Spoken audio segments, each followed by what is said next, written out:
Hello, SOBs, and welcome again to Stream of Blood. And tonight, our 21st episode of our Call of Cthulhu 7th edition ongoing campaign, the Neptune Society, a group of stalwart adventurers facing off against cosmic horror in the 19th century, often on the high seas. This is one of my favorite series we do, and Stream of Blood does a lot of series now. We've got a Warhammer show. We've got another Call of Cthulhu show. We've got Vampires of Pittsburgh, and we've got all kinds of new stuff popping up all the time. So right now, while you're thinking of it, is a good time to go and subscribe to our channel if you haven't already, because we are bringing incredible talent and dedication to our tabletop role-playing game hobby here on the Stream of Blood. Let me just talk about the Neptune Society for a moment before we get into tonight's event. The Neptune Society, as I said, it's an organization, a gentleman's club, although there are many ladies in it, if you will, in the 19th century, that combats the forces of the Cthulhu mythos. And yesterday was a very special general meeting of the Neptune Society, where we had a star-studded cast. Every player that we could get, that we could book, that was available, that has previously played on the Neptune Society appeared for our sort of general meeting. And a lot of things happened at that meeting. People presented expeditions that the Society will go on in the near future, i.e., our next storyline or the one after that. They presented mysteries for the Neptune Society to solve. And they did that in a very funny and entertaining way. And now you, the viewer, can vote to decide what the Neptune Society will do next. What missions will this group go on next? And in order to vote on that, all you have to do is subscribe to Stream of Blood. And then once you've done that, you can go over to our Discord. We have the Server of Blood on Discord, our Stream of Blood Discord, and our voting for these missions and expeditions will be open until I think it says midnight Pacific time on Monday, October 26th. So you still have lots of time. The show that we did last night will appear on VOD, I think any minute now, sometime tonight. So you can watch it on YouTube if you missed it last night. You can watch all the presentations and decide which missions you'd like the Society to go on. I think the choices are: there's a journey to the center of the Earth that they can go on. There is an expedition to the moon. Yes, Walton Wetherell pitched that the Neptune Society shoots itself to the moon. There was a haunted house that could be explored, and a mysterious sea monster sinking Her Majesty's ships at sea. And we also elected a new chairman for the Neptune Society, and we're going to find out why that was necessary tonight. And that segues me beautifully into tonight's episode. I'm going to introduce our players, who I'm so excited to have here. She is a prolific comedian. I know no harder working comedian in the biz. One of the co-hosts of the Jackie and Laurie podcast, and just a hysterical woman and bona fide dork, playing a CAD and military officer, a veteran of the Afghan wars. Please welcome Jackie Kashian, everybody. Yes, that's hello. Right. Hello, I'm on the thing. You're in the web space. The site. I'm in the machine. Are you? Can you hear me? How can we get out? We're trapped in the internet. Jackie, your character is sort of based on the Harry Flashman novels. Is it okay for me to reveal that to everybody? Oh, totally. What a dirtbag. What a maroon. Is this a different kind of character for you? Because it is. It's sort of like kind of a scoundrel kind of a guy. I've never played. This is the second character I'm trying where I play kind of a dirtbag. In the later books, I mean, the good news about Harry Flashman is that in the books, he's always a horrible person, but then he gets his comeuppance every time, and then to offset the comeuppance, he's given a medal. So this guy's major quality is that he is a coward, and he usually the only people who lived, for example, during the Afghan the Kandahar that he was one of the only people to live through were witnesses who saw him what looked like he was doing something heroic. So he got a medal for it, but he was actually like throwing other people in front of him as he left. This is going to work out for a role-playing game because I think that you can just fail, but then I will be rewarding you at the end regardless, right? Right, with some sort of yeah. Well, and he always gets his comeuppance in it, because in the books he also falls in love with a woman who is an equally self-absorbed piece of shit. So it's kind of exciting. Let's see. She's not in my notes, but I'll see if we can work her in somewhere. Jackie, of course, was so fantastic very early on in the stream in our Dark Ages Cthulhu game that we just had to have her back. So, Jackie, welcome. I'm going to bring in our next player, somebody else who's been fantastic on our stream, who is one of my favorite people to play role-playing games with. He is the author of the book My Life as a Goddess, a comedian, a writer, a raconteur, bringing back his character, Lady Hypatia Montague Bartlett Mobb. Please welcome Guy Branum, everybody. Woo! Good to be here. Good to be here. Welcome back, Guy. What is Mr. Harrison's rank? Oh, Flash Harrison? I believe he was a colonel. All right. I need to know because God knows I won't be addressing members of the military by their Christian names. Very good. He's already a colonel. He's doing very well already. Right. That sounds good. And so the year is 1863. Guy, I know that you really love to kind of immerse yourself in period. Any thoughts about this time? Is it sort of, we're talking about Dickensian London here. Any thoughts on that? Any concerns? It's a very exciting time. You know, Lady Hypatia's parents raised her to be the perfect bullet for, early Victorian feminism. But now we've got ladies who are actually like going to start organizing for the vote. You've got all sorts of people from the countryside who have moved into the city and are making everything dirty. Everyone's eating eels because of it. There have been 2 reform acts, so nearly everyone's voting these days. It's chaos. Yes, and thrown into that are, the corrupting forces of the Cthulhu mythos. So we'll see. I mean, how does Cthulhu rock the vote? We'll find out. Guy, thank you so much for being here. I'm going to bring in our final player. She is a Neptune Society regular. My favorite type of role player, a veteran role player, a streamer in her own right with her own incredible Call of Cthulhu program called the Calyx that you should really check out. Happening Wednesday nights, I believe. But she's my favorite kind of player because she's let's light the dynamite and throw it and see what happens kind of a player. And that means something always interesting happens. Playing a new character tonight. I saw people in the chat asking if we would see the return of Wilma Middlemass playing a new character tonight, and I'll allow her to introduce that character to you. Please welcome Becca Scott, everybody. Well, did somebody say dynamite? I can't tell you what I'm doing here in London, but I can tell you I am ready to blow things up. This person seems fun and dangerous. So this is Roxy Wilder. Where did you say Roxy's definitely from the States, but can you tell us a little bit about her? Well, I was born in St. Louis, Missouri, but then I just got on the horse and I just rode and I just kept on riding anywhere there was a shooting competition, and I won them all. I could show you my medals, but that seems a little ostentatious.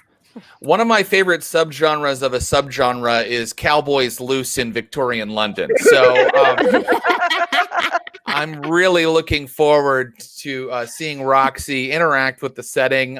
Thank you for bringing your talents to the stream today. Are you guys ready to play some Call of Cthulhu? Absolutely. And Well, let then- it be known, I did not know we were going back across the sea when I made this character, and I didn't change it. That's, I mean, look, that's why I always say, the answer might not be on your sheet. It might be in your own head because these characters aren't always tailor-made for the adventure, but God damn it, they're in it now. Here we go. Flashy does not want to be in it. Flashy does not want to be in it. He is here against his will, but he's gonna. The only way forward is forward. The only way through is forward. The only way through is you shoot a hole and you walk on through that hole you made. And so once you do that, I'm gonna head over here. Ladies and gentlemen, the Neptune Society is a order of individuals who are learned in esoterica, knowledge from the far-flung dark corners of the earth. And you may have wondered, viewers, why it is called the Neptune Society. Why does it bear that Roman god's name? Tonight we may discover the reason for this and a little bit more about the history of the Neptune Society, which Lady Hypatia is tied into intimately. But right now, I must set a scene at a townhouse in Pentonville, a more well-to-do suburb of 1860s London.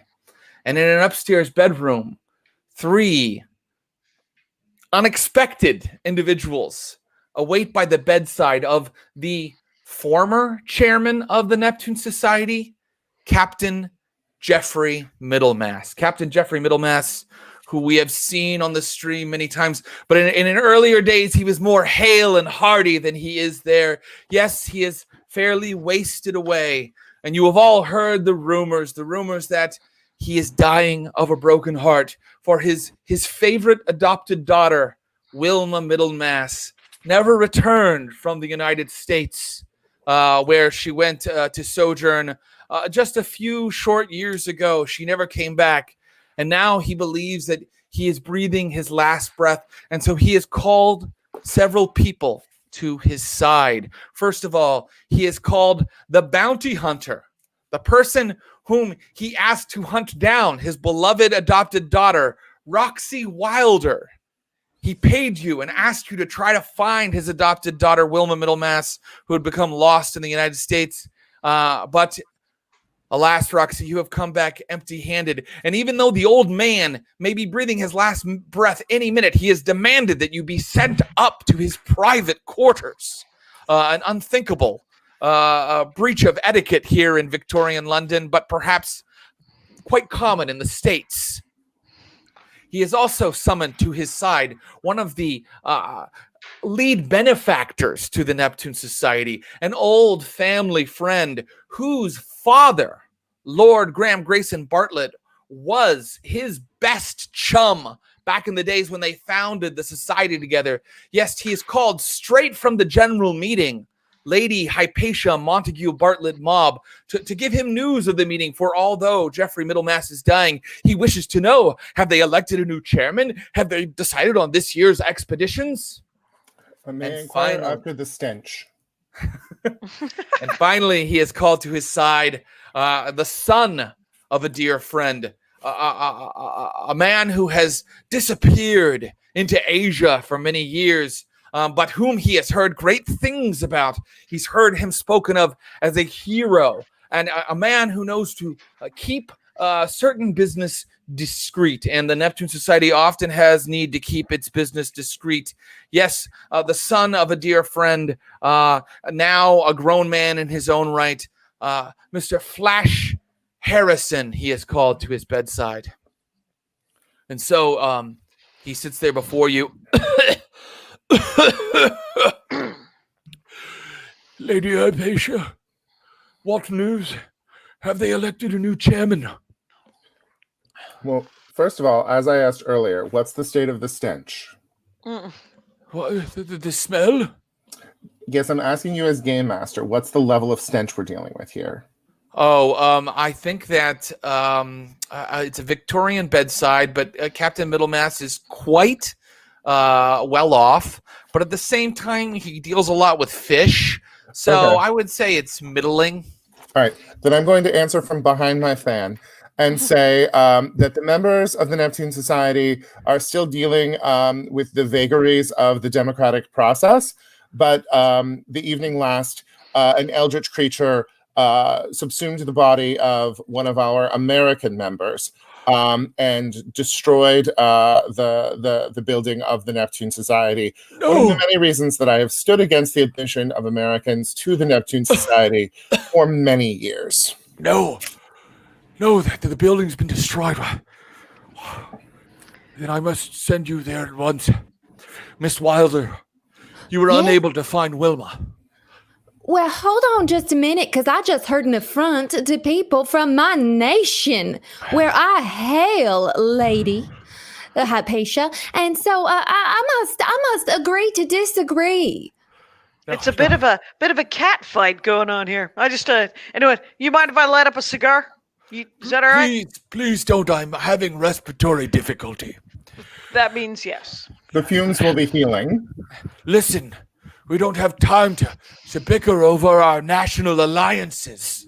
Right. I know that the nation states are the most important allegiance we all have, but we must be united, for I have a very important mission for the three of you. Sure. Well, about your long-lost adopted daughter, there seems to be no trace. She was last seen in the Big Easy, and after that, poof, gone. Along with the whole theater. The gentleman who did destroy the Neptune Society just the evening previous was himself from the city of New Orleans, which I understand is referred to by your uncouth people as the Big Easy. Okay, I've been to a lot of whorehouses. And what was her name? What was her name? Your daughter? My adopted daughter, Wilma Middlemass. No, that's not ringing a bell. That is not ringing a bell. I wish I did an English accent. I don't. But I, too, have been to New Orleans. And Sir, I hope that you are the man the papers say you are. Because the business before us is dire indeed. Okay. Roxy Wilder, you will have to replace my adopted daughter. Quite a capable adventurer, but I hope that you are a quarter of the woman that she is. Oh, well, if she was a shooter, then I can fill in that respect, but I'm sure, quite sure, based on all of my research, that me and this Wilma are completely different in every way. Perhaps that's for the best. Wilma, she dallied too long with the dark arts, one too many times. It was taking its toll on her. Listen, that is why I need to speak to you. Ghosts. Worse than ghosts. Oh, yeah? Lady I'm certain things Hypatia. like that don't exist. So there's another way in which we are not at all similar. You don't have to believe to carry out the business I would have you do for me. All right, then. Lady Hypatia, I never told you how the Neptune Society came to be. How we learned sorcery. Protected ourselves from the Order of Dagon in the early days. We had an ally, a teacher of great, great power. He taught myself and your father, Lord Bartlett, and Dr. Palladino the ways of magic. But he was dangerous. Too dangerous. What was his name? Densmore. Norman Densmore. We realized that he didn't just threaten our organization, his power threatened the world, and we, in our hubris, we cast an enchantment on him to make him forget who he was. A horrible curse. And we had him placed in St. Mary's of Bethlehem Hospital. Bedlam. Bedlam. I am the last of the original circle of the Neptune Society.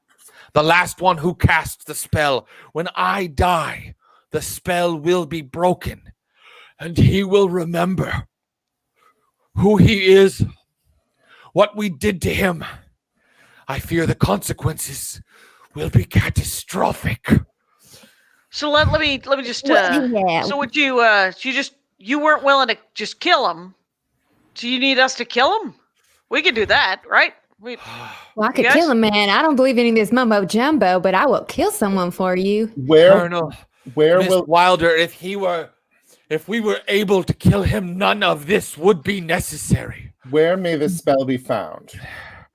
Unfortunately, we kept the accoutrement you will need to recast the enchantment at the club in Limehouse. Is that the Behind same one that was destroyed this past evening? Yes. What are we talking about? What are we talking about accoutrement-wise here? What should we be looking for? There was a box behind his portrait. Behind the portrait of Densmore in Limehouse. Go there. Make him drink what you find in the box. Make him forget. Once he forgets, can we just kill him then? No. Just make him forget. Okay, so this is a magic potion of sorts that you keep in a box in your burned down house, and we've got to feed it to a man in an insane house? Yes, you have very good listening and comprehension, Miss Wilder. You've surprised me. I got my schooling on riding on the back of a horse. One thing before you die. I'm still not certain about Papa's whereabouts. If you see him on the other side, could you please return in the form of a flickering candlelight or through a medium to just let me know if he's dead? I pass from view, but I will not pass from your minds. Ooh, it's giving me chills, and I don't even believe it. I didn't even need that. We're just, is there any money involved with this? Excuse You know, me, I just get the pay that I get for being a colonel. Uh-oh, let me help. I just start tapping his face. Miss Terrio Berry, his housekeeper and cook, walks up and says, "He's dead." Oh, all right. Colonel Harrison, the vagaries of finances are something which may be dealt with by one of the business representatives of the Neptune Society. I don't get involved. Suffice it to say that our largesses are significant. And Miss Wilder, I know that thoughts of finance are never far from the minds of your people. So you Got will that also, right. Thank you for understanding our folks. you will also be dealt with appropriately should we succeed in this mission. Well, Oh, this, God.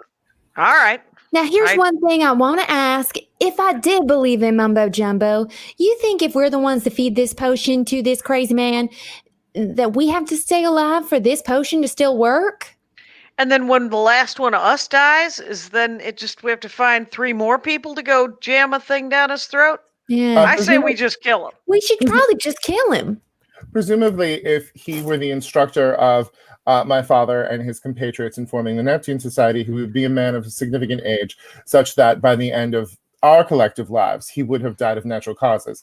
I do fear that bringing him to an unnatural death might free or release any spirit within him and cause that spirit to gain even greater power. The wisdom of my father and his compatriots in not killing Mr. Dinsmore, I trust and do endorse. And well, yeehaw! Let's go find a box. And Colonel Harrison, I'm paying.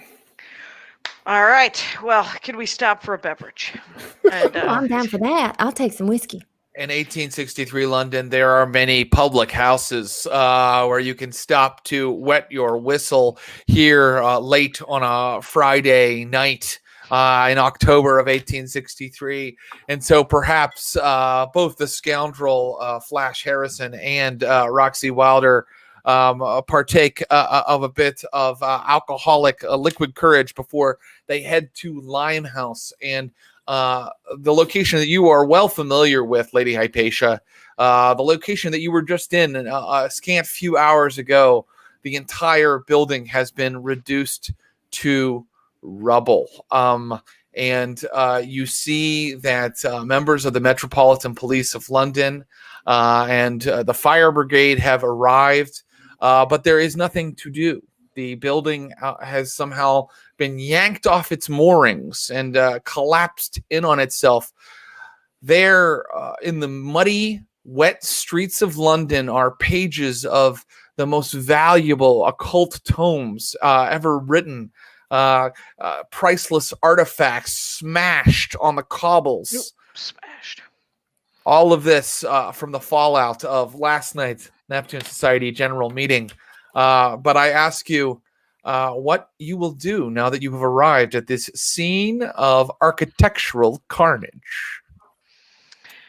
Well, we're It's a darn supposed to. shame. It's a real shame, but so we're supposed to find a photo, and behind the photo was essentially like a safe or something that has a box in it. But now we have a pile of building, and we have to sort of root around in that building looking for where the picture would have been. That sounds essentially like a way to approach. I think Mr. Lady Harrison. Hypatia has probably the best bet to guess where that painting would be. Yeah. Do I remember, like, just sort of on a quadrants level, where in the building Dinsmore's picture was? Roll your education, Lady Hypatia. All right. Where is education? It would be your EDU. It is one of your attributes. Oh, okay. When you do, when you roll just your education, you're rolling a no roll, and that means it's just something that your character specifically might know. I'm giving you a chance to see if you. I rolled a 12, which is a critical success. Very good. Ooh. Lady Hypatia, you more than anyone have looked over the various painted portraits, beautiful lithographs of the honored members of the society located in the foyer many times over, and you do not remember ever having seen a portrait of a Norman Densmore. But you know right about where the foyer would have been, and that's where they contained all the portraits and things like that. Would you like to approach that area? I would first woman on the street. It's London in the 1860s. Are there any rough men of the countryside who have come to seek work here in the city? Well, let's find out. There are. I would like to call over some of those gentlemen and pull some shiny silver shillings from my purse and say, look, boys, there's work to be done. Come, and lead them towards where the foyer is. The purpose of the enlisted man. Let's do this. Heavy lifting. And so they begin. This is an excellent technique, Lady Hypatia, for getting this sort of work done. These men look hungrily. They almost salivate at the pieces of silver you jangle in your hand. They've traveled so far and have Fish had pies for a 6 month, boys. Fish pies for a 6 month. They jump to work and begin moving away rubble. I'm going to say no roll necessary. That excellent little action allows them to clear enough rubble away that you now can see that the foyer area is on a part. Remember the Neptune Society was above a tavern in Limehouse. You see that everything crumbled except for this sort of kind of like island of building that's sort of kind of, you can still see like the stones from the ground level are holding up a piece of floor above you. The foyer is undoubtedly up there. Someone will have to climb up there and take a look. Well, Lady Hypatia, you did criticize us Americans, but we at least know to keep walls on our buildings. Yeah, this is not creepy at all that the thing that this thing is on is completely intact, and you don't believe in any kind of magic, huh? All right, I'm just going to climb. I'm going to climb. Very good. You may roll your I'll keep climb your skill. 6 o'clock covered. I pull out one of my rifles. Wait a minute. You may make a spot hidden roll hard, Roxy Wilder, as as our friend Harrison, Colonel Harrison, is climbing. Well, that can't possibly be a hard success, and it is not. Mm-mm. That's I rolled 10, a 10%. The tiny one that's at the top.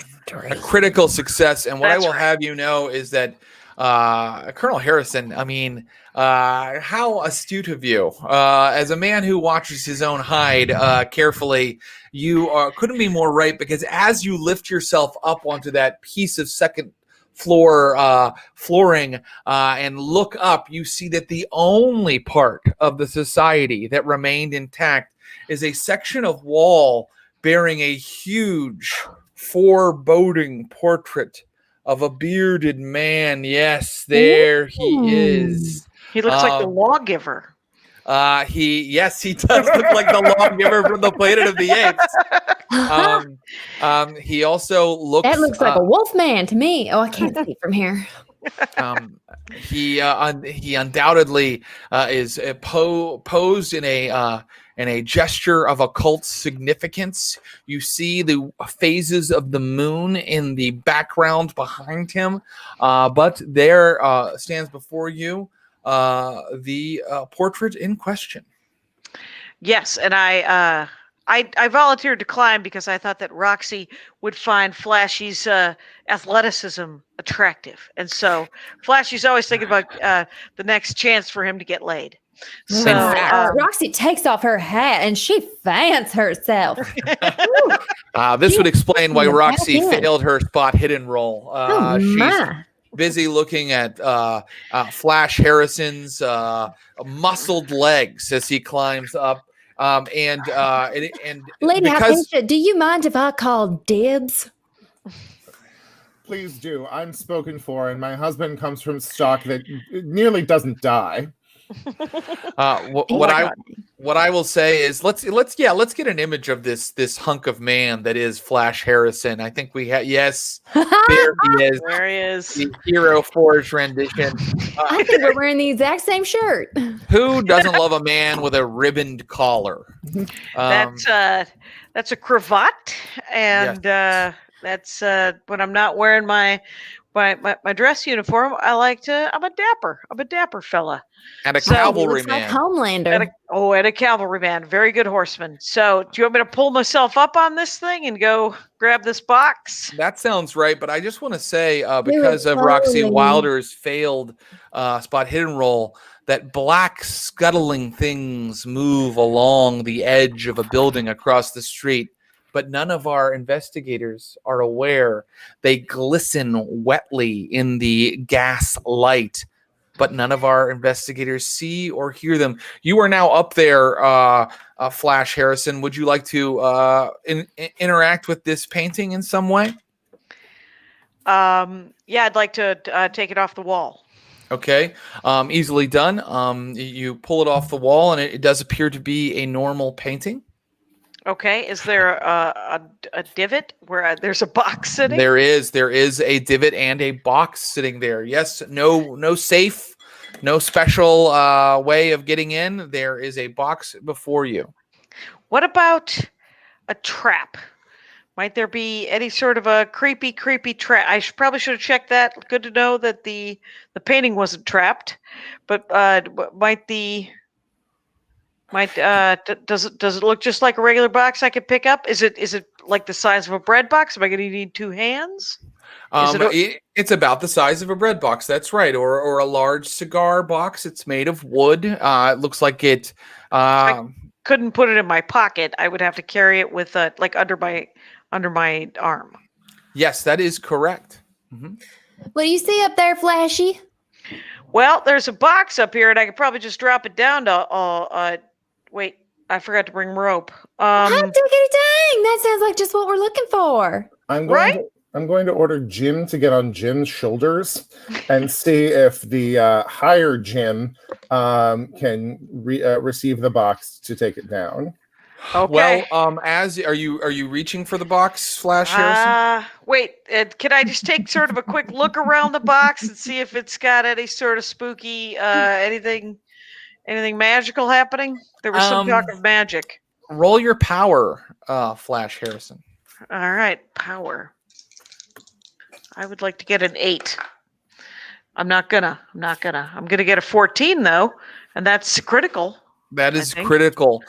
Flash Harrison, you don't see anything guarding it, and so you reach for the box, and as your hand goes into the kind of the little compartment, you feel like resistance, like some sort of force is trying to keep you back, but you critically succeeded. And so Flash Harrison grabs the box and pulls it out. Yes, Flash Harrison, you are descended from one of the original inner circle of the Neptune Society, Dr. James Palladino. That is probably not what it says on your official family's tree. No, my mother was a Paget. We know that. But Yes. my father, Jack, he could have got cuckolded. I'm just saying. And so you seem to have evaded whatever ward this is with some sort of blood connection here to the society's founders. And Is you this may going to throw hurt down. Jim? Is it going to hurt one of the Jims? Well, they're standing there like. All right, hand it down to the lady. All right. The box is before you, Lady Hypatia. First, I would like to. I just have a question for you. Was there anything in the Neptune Society that I just really had my eye on for the entire time that I was there? Maybe like a ruby ring that might be haunted, or some sort of thing that I was just an ancient Assyrian anklet of some sort that I was just always preoccupied with. And Flashy is always looking for anything shiny to steal, just so you know. Great. Yes. Each of you can make a spot hidden roll. Lady Hypatia, I'm going to answer your question. Your father's papers were kept here. And it would be important to you, I think, to recover those. And of course, Flashy can just look for something valuable appearing. Well, we're looting now. Just Roxy would like something nice for herself. Well, I rolled a 26 and I have a 25 for spot hidden. So Jared, may I say, you said before you were going to give me a couple more points, and I wanted to put those into animal handling and spot hidden. Oh, okay. I thought that they went somewhere else, but yes, I told you that since time has passed, you have 20% to 2 of your skills. No, we already did those, but then you said there are. Oh, yes, I did. I apologize. It's okay. Yes, spot hidden is where that will go now, right? Yes. So why don't you go ahead and add? Look, you can have. Don't need to be much. Okay, 20% can go onto your spot hidden right now. I'll take. Okay. Right? And, who could resist a good curio? But I failed. Now here's what we can do. Might I say that Roxy started looting around, sticking the tip of her rifle into the piles of muck, and she did find something of significance, maybe some sort of metal. Possibly some sort of a spyglass, I'd like to say. Something practical. Something that is sturdy. So did you make a spot hidden, Roxy? I did, and I rolled a 46 on 45, so I spent 1 luck. And would Flash Harrison like to do that as well? Yes. The thing about Flashy, he always thinks there's more luck in the world. So he's going to spend 1 luck. We'll bring him to 25. Is that all right? It will. Okay. That'll give. So, yes. In fact, Roxy Wilder, you do find a weird, kind of crystal lens. It's about the size of a dinner plate with strange etchings around the edge of it. And it's almost like lilac or violet in hue. And when you hold it up to the gaslight, everything is kind of weirdly reflected inside. Let me know if you are looking very closely at it. Flash. Roxy's just going to stick this dinner plate in the folds of her skirts. She has made a sort of pocket so she can wear it in the back, and she does not look too closely through that lens. No, she does not. Wisely decided. Flash Harrison, you succeeded in your spot hidden, and so I will tell you that you find a strange sort of golden headdress, which is definitely since it's kind of a headdress that someone would wear, it could kind of get kind of wadded up and put in your pocket, but it looks quite valuable indeed. And without dealing with the vagaries of the economics of the period, I can tell you that it could easily be bartered for something of great value. It might have other types of significance because it looks like it definitely has strange sigils and odd design to it. And finally, Miss Montague Bartlett Mobb, you are completely crestfallen that you have been unable to find your father's papers in this rubble. If you wish, you can push the roll, but I will rule that you are looking here all night. No, I think it is more important that we take this box back to my townhome and inspect it. But I am going to inform the rough laborers that they now work for me and no longer at the textile mills or wherever it was they worked before, and that they should spend their time moving the rubble away and finding any papers or valuables that they can find, and strongly encourage them that they keep their faith and attend their church, even if it is the low Roman church, weekly during the process. Ooh, Hypatia, can I show you a trick? I'd like to put a can. I'm sorry. I would like to roll an intimidate. Yes, and then we will deal with what Roxy is doing. You may certainly roll an intimidate. All right. It is a 67. I'm going to push. Okay, great. This matters to me. All right. That is a 42. I make it. I turn to Roxy Wilder and I say, Lady Montague. Ooh. Doesn't ring a bell. Don't think I met her. That was a successful, barely, but that was a successful intimidate. Like, my goddamn name is Lady Montague to you. The laborers are uncomfortable hearing this many women talk at once, and they say, "We won't let you down, miss." They know to call me lady. We won't let you down, Lady Montague. Yeah. Yes, we won't let you down. And they begin working through the night to dig through the rubble for you. Roxy, did you have any more business with Lady Montague? Do not let me silence you. Oh, I thought you were rolling to intimidate the workmen. Then I get to roll a counter intimidation check. Okay. I think that you should. There she is. There's a good old Roxy Wilder. She's not one who's easily intimidated, and if you want to step up, we're gonna step up. Not a lot of people double fist with rifles. You are the John Woo of Annie Oakley's. Okay. So yes, you may roll. I blink first. You may roll your power, Roxy Wilder, in order to not be intimidated, unless you had a different skill in mind. I rolled my intimidate. Okay, that's great. That would counter an intimidate. Great. And I certainly, Lady Montague, it is. Yes, I will. I don't make eye contact any further. Would you like me to carry the box for you, Lady Montague? And would you like me to walk in front or behind? That would be unnecessary, Miss Wilder. I'm thrilled with the situation. I just want to show you my sharpshooter, and I was going to put a can on one of those workers' heads and then shoot it off. But if you don't want to see it, that's fine. It's Flashy lets them fight it out and looks to see if there's a bottle anywhere. Because if we're going to go address some ghosts, he wants to be half of the bag. Flashy, we will end this scene with Flashy looking at like a broken whiskey, like a broken bottle of brandy that just has a little bit in it, and he's trying to get it into his mouth. Sorry, I don't want to put an action on your character, but a fun comical button for our scene before we zip to Lady Hypatia's. I never pronounce this right. Pied de terre? Do I have that? Yeah, pied de terre, because of course Lady Montague Bartlett Mob usually resides in Mob Manor, which is out in the countryside. But here she has apartments for when she does business with the society, business in town. And so you were all there, and the box is before you.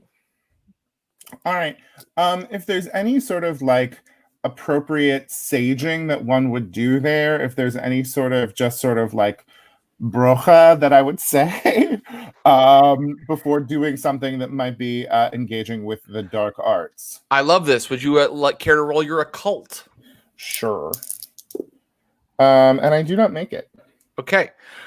You do. Lady Montague does in front of you guys some fairly obvious mumbo jumbo type occultism to sort of clear the air of foul spirits and bad luck. And perhaps the two of you roll your eyes. You do know that what she is doing is having no effect whatsoever. And the box still sits there on the fine table, ivory-topped, claw-footed, sits there ominously waiting your interaction.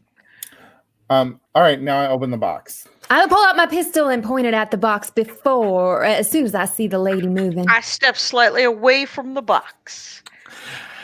The box contains a stoppered bottle with a clear liquid inside of it.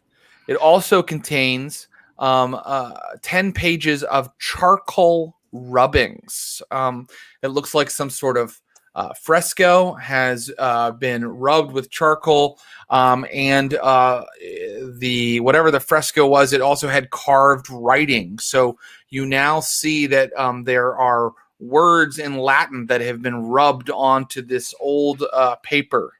I would like to roll for Latin. I can Very also good. roll for Latin. Okay. Very good. The two of you pull the charcoal rubbings out, each of you taking what look to be different groupings of them. And how did your Latin roll go, Hypatia? I succeeded. Very good. Fail. Okay. Par for the course. Par for I'd the like course. to just, if I rolled with natural world, could I determine something about the type of paper and perhaps the age? Ooh. Yes, you certainly may. Well, that there is a success, a real good one too. This type of paper, this type of folio paper, was common at the beginning of the 19th century. So these rubbings date from, the 1820s or somewhere around then. And Lady Hypatia, Montague Bartlett Mob, you are looking at what you would say is Romano-Celtic script. Romano-Celtic script from the time when the Romans had conquered Britain. Someone has rubbed a wall where this was written in Latin, and you are looking at a description of a ritual that describes a journey to the underworld to capture drops of the waters of Lethe.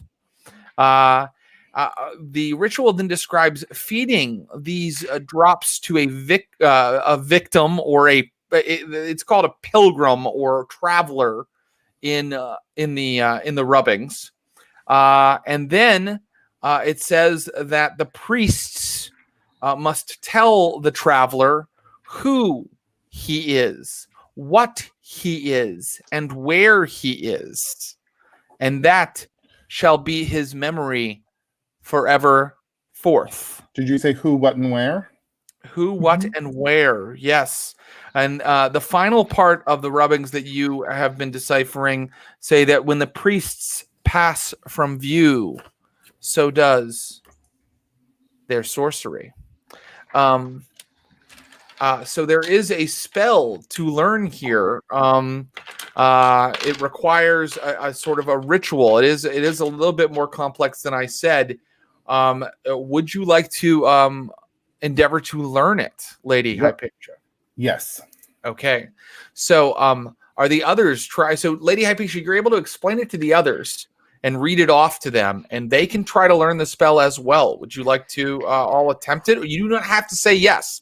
And remember that spells in Call of Cthulhu are not like spells in Dungeons and Dragons. They often carry a high price. Oh. You want us to memorize a bunch of mumbo jumbo Latin words? Flashy's really good at languages. It's no offense meant to the lady, of course. Colonel Harrison, if you would like some port to stiffen your resolve, or prepare you spiritually for this, it's in the cupboard. Excellent. I'm actually better at tests when I've had a drink. So we go in, get a nice adult beverage, and then I'm going to roll my languages. Okay, you can roll your Latin again if you'd like to, but at this point, Lady Hypatia can actually decipher it for you. But if you want to learn the spell, I need a hard intelligence roll from both of you. Oh, I'll try and repeat what I hear the Lady Montague saying, and maybe I could just be back up and maybe fill in if they forget a word. All right, I don't know. very good. I failed. Can I As push? did I. Well, I push? did fumble so bad that I failed. Okay, no problem. So you can push, and I want you to tell me what you're doing to make certain that you're getting this right, to make certain that you are learning this this esoterica. And if you fail again, of course, that is where it lays. If you push, and that is where we keep it. So what are you doing, Lady Hypatia, to push? I am going go into the hall and stare at the two paintings that I keep there, which are of Papa, the 11th Lord Bartlett, and Philippa Fawcett, the first woman to be named top wrangler at Cambridge for math. And I'm going to vow in both of their honors that I'm going to get this done. I'm going to beat myself up. I'm going to talk about how useless I am, and I wasn't pretty enough to be pretty, but I was the smart one. So this is really what I should be able to do, and really use negativity to pull myself together. And before you roll, I don't think we should go in there, Flash. That's an excellent push. And before you roll, I want to do this. I'm going to roll for you. Is anybody else pushing? I'm going to push as well. Very good. And the way Flashy pushes is he chugs the rest of the bottle of port. That's an excellent push as well. I'd like to go out to the yard and just practice my shooting. I'm going to line up objects I find on some sort of fence post and just practice my shooting. Luckily, the pied-à-terre of Lady Hypatia in 1863, there was enough room in London for her to have some outdoor space. And so you begin discharging a firearm outside very late at night. But this is the kind of lady Roxy Wilder is. Now, so here is here are the conditions for the push. And I'm surprising you with this. I'm going to roll the skill. You're not going to know if you know the spell correctly or not, but you have to take my word for it. Bonus die for that great justification. Yes, bonus die. Bonus die for the great. Both of you had great pushes, so I am going to give you a bonus die. What is your hard intelligence score? Your half. So this 30. is the 30. This is the smaller of the two little numbers. It's the one on top. 37. 37. Mine's 30. 30. Yeah. Okay, here we go.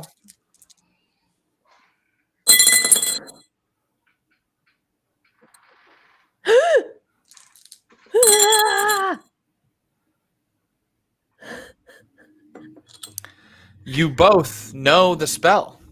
You're certain of it. Are we? You're certain. I come back in and I ask, we good? We're good. Are you kidding? You're looking at Flash. I don't know if you know this about me. Is I was in the charge of the Light Brigade. One of the only people that lived. Let's do this. Okay. So are we resting up and going in the morning, or are we going now because it's more atmospheric? I'll worry about atmosphere. You can but you can certainly do both. I mean, what was the dying guy's name? That is Captain Jeffrey Middlemass. And the person that you are trying to feed this strange concoction and conduct the ritual on is Norman Densmore. Uncle Midley. Ivan Van Norman Densmore? Like, friend of Becca's. Okay. Uncle Midley is probably dead by now. And if we don't go, every moment that this man is in full possession of his faculties is a danger to the world. I think we should probably go. Do you agree? Oh, right. We've been in trouble for a whole couple hours now. We need to get moving. Okay, That's it. I mean, if all this stuff is true, that is. Sorry, go ahead. I was just going to say, Flashy's more drunk than hungover. Let's do this. I'm going to go change into a writing habit because it's the only pair of pants that I own. And I'm going to fold up the pieces of paper, hoping that they don't break, put them in one pocket, and then I'm going to take the waters of Leaf and put them in another pocket. And, of course, bring a pistol. You should be in charge of carrying the stuff. It is a bit of a journey late at night to St. George's Fields, where Bedlam was recently rebuilt. in this century. A new institution, a state-of-the-art new hospital to replace the old one. And are you going? How are you going? Are you going by handsome cab? Are you going by? Do you have a coachman, lady? Horses? I would love to ride. Yeah, I have a coach. I don't take fucking cabs. I'm a lady. Or maybe Yes, so he's got his own coach. She has his own. Of There's course. there's a coach, and Yeah, there's a of course, coachman. And and forgive me for outriders. insinuating that you would take a cab, like a middle class person. And so you all hop into Lady Hypatia's coach, her coachman, who was awoken by a bell that she rang, and her upstairs parlor. It rang down like in the servants' quarters. Roxy, may I tell the coachman to scoot over, and I will ride these. I will, lead these horses. Thank you very much, Flashy. You had the same idea. I was just wondering if you wanted to bring your horse, tie him to the back a little Well, bit. of course, I came here by boat, and I brought my horse, Veronica, across the sea with me. It's a great horse name. Okay. So here's what happens. It does take a long time to travel, even when you have your own coach and even when you have good help. So this man has to hitch the horses, get it all ready. He has to have an argument with, there we go. He has to have an argument with Roxy Wilder because she's kind of telling him how to control the horses. I know how to drive horses. Yes, exactly. And finally, the party heads out. And by the time you head out, it is probably the wee hours of the morning. Translating those rubbings, learning the spell, and all of that did tick away some hours. But I am in agreement that you have used your time, efficiently, and you are moving quickly toward your goal. Your game master understands that. I will say that as you finally start to move through the city, I can ask for a half power roll from everybody. A half power roll. Okay. Oh, we certainly. Oh no. Yes. Do not make it. I make it by. I even make a crit. I got a 13. Flash, you are quite drunk. And the reason that you think you might be drunk is because as the morning dawns, there he goes. Yes, almost falling There goes off. the watch. Yeah, almost falling off the coach, almost falling off because as the morning dawns, gray, thick with fog, you look up out at the London skyline, and for a moment, just for a moment, you see a mountain,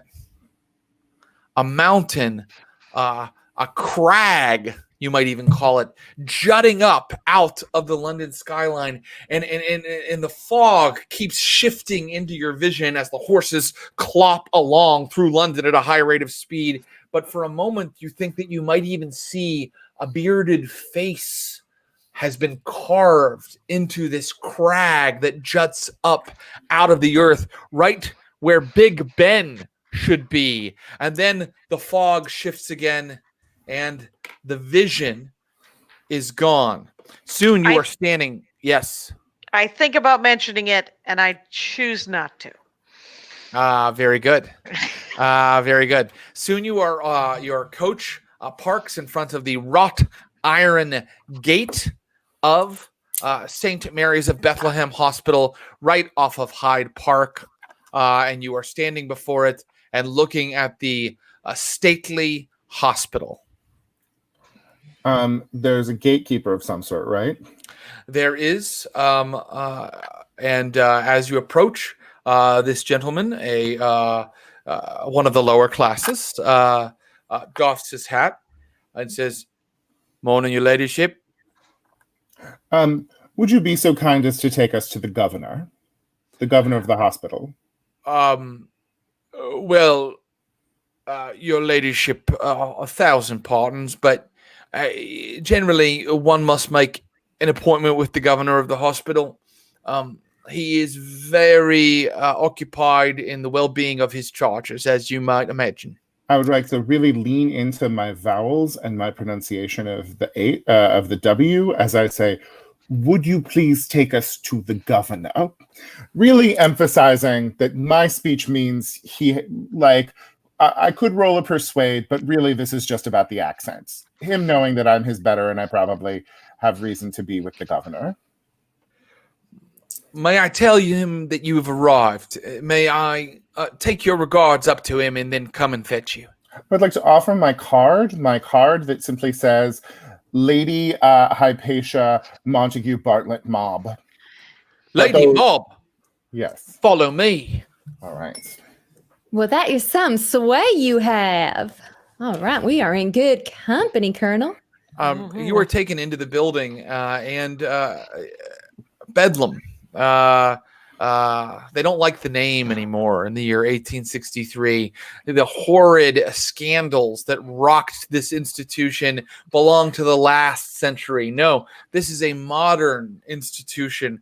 You can smell a sterility in its oaken walls and its brickwork as you are quickly, after entering the foyer, taken off and up a staircase toward the administrative wing, and soon you are placed in an antechamber, a waiting room that has a huge desk and a oaken door that says Dr. John Sims on it. The guard that brought you up here said, "Wait one moment." He goes into that office and comes out a second later and says, Dr. Sims will see you. He opens the door. There is a man inside who is still getting off kind of a heavy apron that he was wearing. Yes. And he's like, yes, come in. Sleeveless toga. Lady Mob, I know you by reputation. Thank you for gracing our institution with your personage. It is a great honor to have you here. And your companions as well, of course. Captain Harrison here, Colonel Harrison here of Her Majesty's Army has need to speak with one of your wards, one Norman Densmore. Needs to speak to a patient. Yes. Oh no, I'm afraid that is not possible, Lady Mob. Of course, I would bend over backward to do anything I could for you, your ladyship, but unfortunately, these patients are very dangerous. Densmore, top among them. I'm afraid that it's not like the old days where we would allow the aristocracy to sally forth and tour the institution laughing at the lunatics. No, this is a modern institution, and we use various types of hydrotherapy now. Scalding May I hot intervene water, for just freezing. a moment? Yes, My miss. name is Roxy Wilder. I am the best known sharpshooter in all of the Wild West. You may have heard of me. It seems my reputation has preceded me over the pond. Yes, I may have heard of you. No, Miss You must Wilder. not be a fan of sharpshooting competitions then. No mind. Well, you see, I'm here under the employ of a local gentleman. Of course, Captain Middlemass, Jeffrey, he's well known in these parts, and it was his dying wish to get a message from his old friend that may have some information in his days before this place.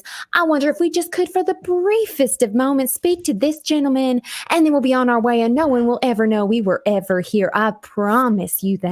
No, I'm afraid not, Miss Wilder. As I just explained to her Flashy ladyship. would like to choke this man now. He has I lost pull his my temper gun. and just goes for the throat and just says, "We have to have words with this gentleman. I'm sick of sitting around, and I got drinking to do. I got whoring to do. I got to get out of here." So It seems I have to Flashy, show are you you my really going to put your reputation. hands on Dr. Sims? put my hands. I might even, because it's the Call of Cthulhu, use my amethyst D10 at percentile dice and my rose quartz D10. That's right. Well, now, this is an interesting turn of events. I didn't realize that Flash was such a loose cannon. And with Becca playing, it's going to be dueling loose cannons. Well, if So- someone in my party chooses to get violent, I will back them up. Okay, very well. I mean, very well. I don't have to tell you, Lady Hypatia, how absolutely shocking this is. But you may use your fighting skill. Your fighting skill, Flash. Okay, I'm looking for my fighting skill, which is strength, con, size, dex, aptitude. It'll be down in your second skills, column. which are Sure. alphabetically listed in the middle column, I Oddly believe. enough, right there with the numbers and the letters. And it turns out things have worked out. Not for me. Things have not worked out for me. It's a terrible idea. Great. I'd like to say that I miss him when I go to I rolled a 76. The drunken 45. Flash Harrison, wobbling on his feet, swipes at Dr. Sims, who jumps back and begins ringing a bell, and it's like, "You dare to put your hands on me, sir? Why? How dare you? Security! Can I shoot at the bell with my pistol? You may shoot the bell with your pistol. And here's what I'm going to tell you. The bell has rung unless you get a hard success. If you get a hard success, the bell has not yet rung. Ooh, Well, I think I didn't pull out a rifle in these close quarters, which is what I'm better with. It's just my Yes. pistol, my Colt. Oh, I have a Colt. We should talk about that. We should talk about. We should compare our Colts. Sexual Congress. That's what Flashy would enjoy. The discussion of. May I spend 2 luck? You may. Well, in that case, I have a hard success at my handgun check. Bang! Check your handgun. Bang! You blow the rope in twain into a little rain of twine before the bell even goes off. And now he is suitably shocked and horrified, which gives you an opening.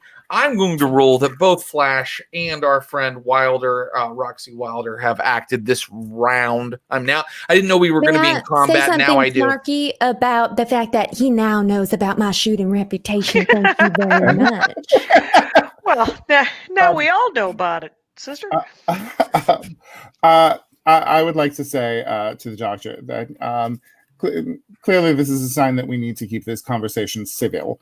And then I would like to roll a persuade that we are here on the most important business of key to Her Majesty's national interest. The House of Lords have directed us. We must speak with Mr. Dinsmore. And that there could be negative consequences for the funding of his hospital should he not comply. Okay, go ahead and you may roll that. Okay. Nope, I got a 96. Wow. Okay, so he's not persuaded. He's not going to help you. But he is. I'm going to allow your role, Becca, to create some sort of advantage for you. So what he does is he's like, "Don't kill me, please, don't hurt me, Dinsmore. He's down this corridor on this floor. You just have to get past the locked door. Here, and he throws you a set of keys, and he cowers behind his desk. But now I want listen rolls from everybody. Listen. I want to say that I catch those keys. Very good. Ooh, 22. I would like to spend 2 points of luck, please. You may. I would like to say that I'm not listening, and instead that because I've failed, and instead I've decided to try to charm him, because I'm completely out of my mind and I'm just hammered, and I'm like, well, no hard feelings, right? Come on. Very, very good. The jangle of the keys was too loud. I won't spend a luck if you are. You hear footsteps moving below. It's a new building, but it's Victorian construction. It's all made of wood, and it is creaking as people mount the steps quickly, which lets you know that if you are going to go to this man's cell, you must move quickly, Lady Hypatia and Roxy Wilder. Meanwhile, good old Flash has his arm around Dr. Sims, who is trying to cower behind his desk. And I can tell you, Flashy, that when you get down there where Dr. Sims is cowering, you see that there's a big bottle inside his desk drawer right there. Well, there we go. And we opened that up, and I rolled a 24, which is a critical. And I pull it out, and it's like, you know what you need right now? Is a drink, my friend. A drink. That's what...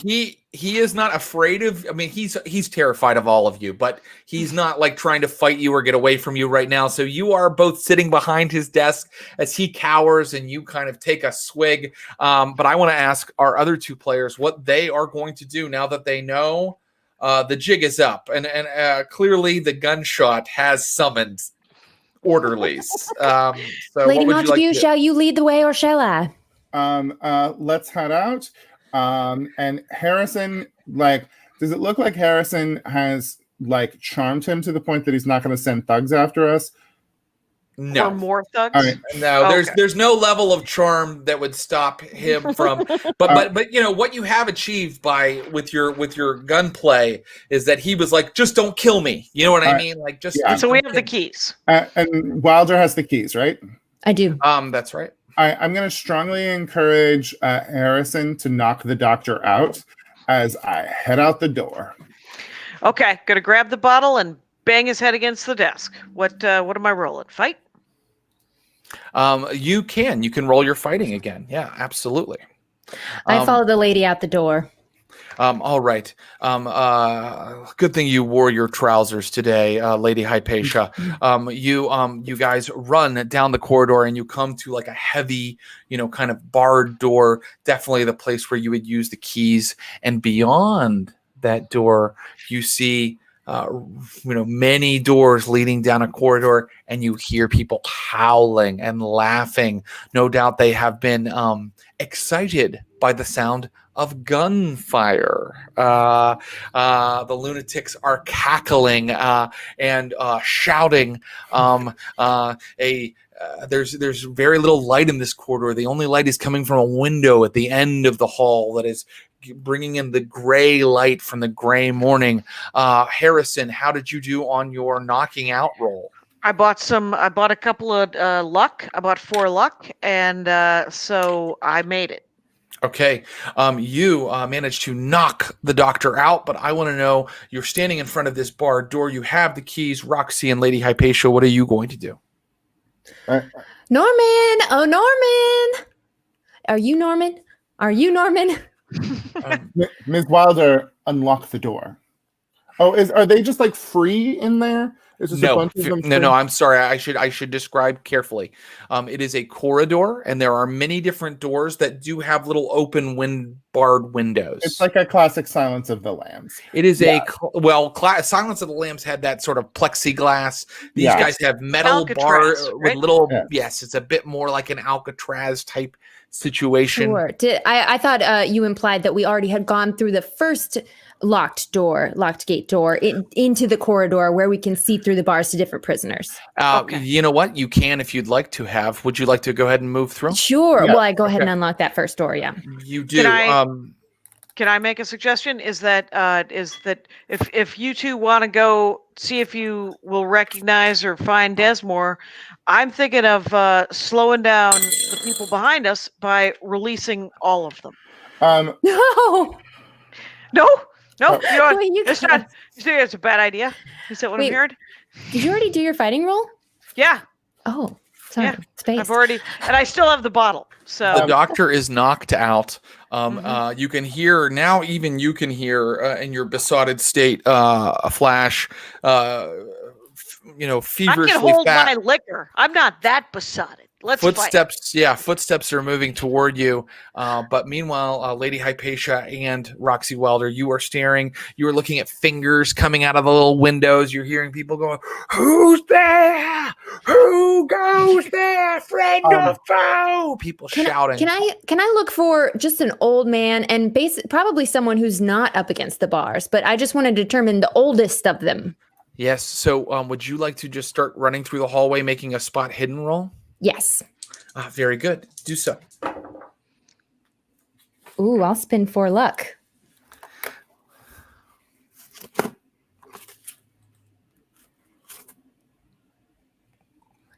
How did that go? Oh, yeah. Oh, very good. Okay, so you have it. So, Roxy Wilder, you run down the corridor, and you soon find yourself looking in on a terribly Spartan cell, and a man within.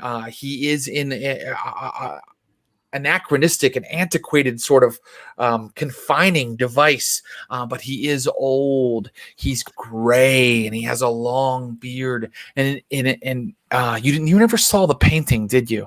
So, but he definitely looks like he fits the bill of there he is. Yes. And he just sits in the corner of his cell, kind of like staring off into space.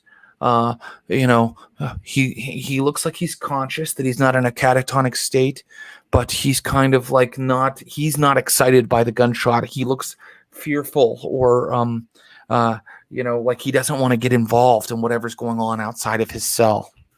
Lady Hypatia, I'm so sorry, Lady Montague. If you would please, I think I found your subject. All right, I'm going to approach the door that Miss Wilder is in front of. I'll go start unlocking it unless you stop me. No, go for it. I'm going to call for the Colonel, because I feel like we might need his masculine strength to potentially hold open the mouth of this person. Okay, so here's what's going to happen now. I think we need to take these things round by round. So what I would like is if everybody could give me their dexterity scores. Roxy, what's yours? 80. And what's yours, lady? 55.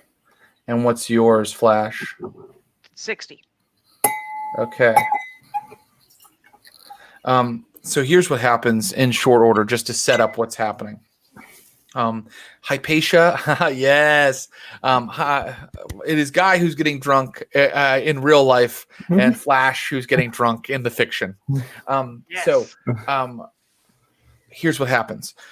Lady Hypatia joins you. She's at your side, Roxy. You're looking in on the man who can only be Norman Densmore. But out in the corridor, beyond that locked door that led you into this high security corridor, you hear many footsteps. And it is at this point, Flash, that 5 orderlies with clubs burst into Dr. Sims's office and find you having just knocked him out. So you are. I didn't make it to the row of cells. I don't remember you saying that you were running there. Is that something that you had assumed that you had done? Because I wanted to unlock all of the. But they could be coming up on me from behind. That's well, fine. that is what they are doing then. You have only made it to that first locked door that heads into the high security wing, and these men, some have looked in on Dr. Sims, seen that he has been barbarously thrashed, and now they are coming up behind you, 5 of them, and they are coming with clubs. All right, so here we go. Roxy Wilder, what would you like to do? Well, I would like to put my pistol in its holster and pull the rifle off my back as I station myself in the hallway, looking straight down it, with Lady Hypatia at my back. All right, so you aim your rifle down toward where Flash is confronting these men who are just doing their job, and so you are in a good position to fire. And if you would like to fire at any time during the round, let me know, Roxy, because you've said that you're aimed and you're ready and you're poised to do so. And so now we go to Flash. Flash, these gentlemen are coming up behind you. What would you like to do? I'd like to draw my saber and say to them, "How much do you make for a living?" And then I am just gonna sort of back up against a wall and try to hide. And also, because I want to get out of the way of Roxy's field of fire, even though she is a sharpshooter, she probably has real direct shot right there. But I can hide against the wall so that I might, once they run by me, I could just chop them down. Very good.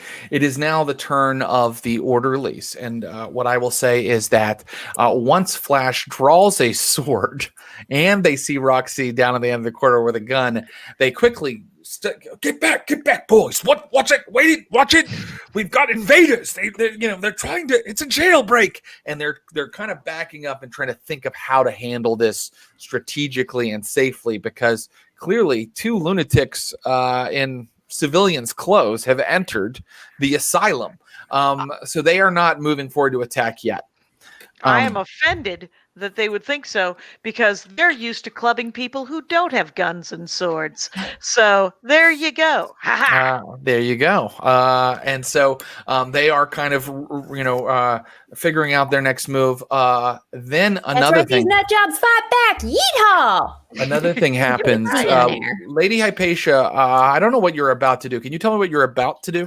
I'm going to pull 5. I have 15 pounds on me. I'm going to pull 5 1-pound notes out of my bag and say, in my most, the centuries of breeding that I've had to maintain a calm and even tone of voice while being beaten or sexually assaulted by men in my family, I am going to apply to the situation of saying, gentlemen, it is your course to do this labor for 16 to 20 pence a day.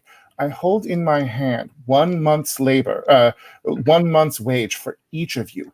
Here and now, I will pay you this wage if you simply ignore our presence here for the next hour or so. No one will know, and we have it within our power to ensure that the doctor who is your employer will have no memory of this situation. Here, please, take our money.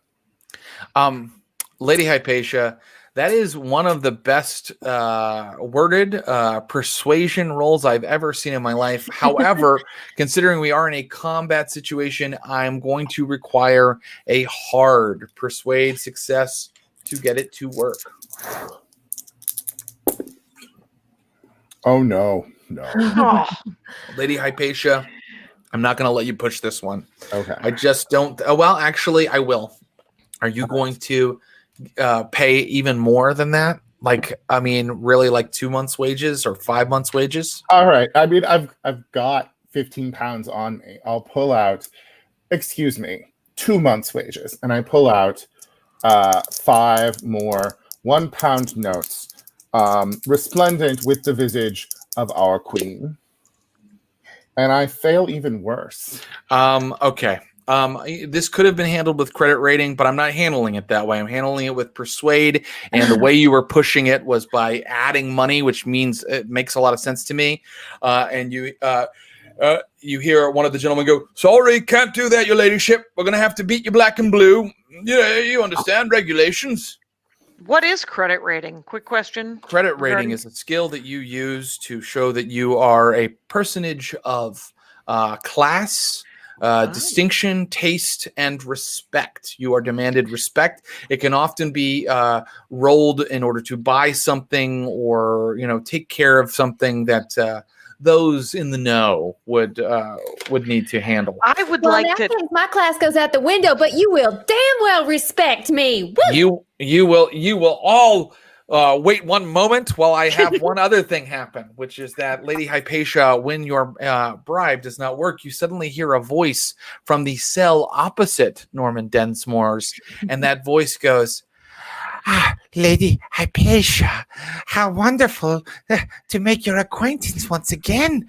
It looks as if your wealth is not doing the job for you. Perhaps your humble servant, Emmanuel Horta, could be of use to you.